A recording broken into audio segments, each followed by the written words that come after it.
Hi friends, நம்ம இன்னைக்கு cheese corn பன்னீர் பராத்தா தாங்க பார்க்க போகிறோம்.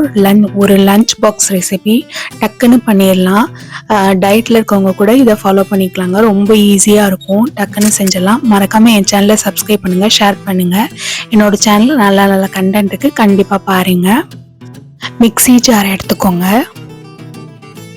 கார்ன் நல்லா வேக வச்ச கார்ன், பச்சை மிளகா, அப்புறம் சீஸு, பன்னீர், கொத்தமல்லி தழை எல்லாம் போட்டுக்கோங்க. இதில் பூண்டும் வெங்காயமும் அரைச்சி ஆட் பண்ணிக்கலாம். நல்லா மிக்ஸ் பண்ணோன்னே இதில் கொத்தமல்லி தூள், கொஞ்சம் சீரகத்தூள், அதுக்கப்புறம் சில்லி ஃப்ளேக்ஸ் கொஞ்சம், கரம் மசாலா கொஞ்சம், அதுக்கப்புறமே ஆம்ச்சூர் பவுடர் இதெல்லாம் மிக்ஸ் பண்ணிக்கோங்க. ஆம்ச்சூர் பவுடர் ஆப்ஷனல் வேணால் போட்டுக்கோங்க.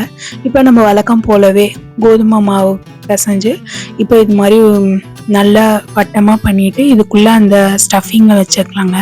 வச்சுட்டு நம்ம திரட்டும் போது நல்லா சாஃப்டாக, கொஞ்சம் ஹார்டாக திரட்டாமல் சாஃப்டாக திரட்டுங்க.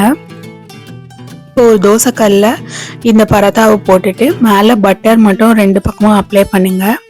ரொம்ப ஈஸியான ரெசிபிங்க. கண்டிப்பாக ட்ரை பண்ணி பாருங்கள். சப்ஸ்கிரைப் பண்ணுங்கள், ஷேர் பண்ணுங்கள். Happy life.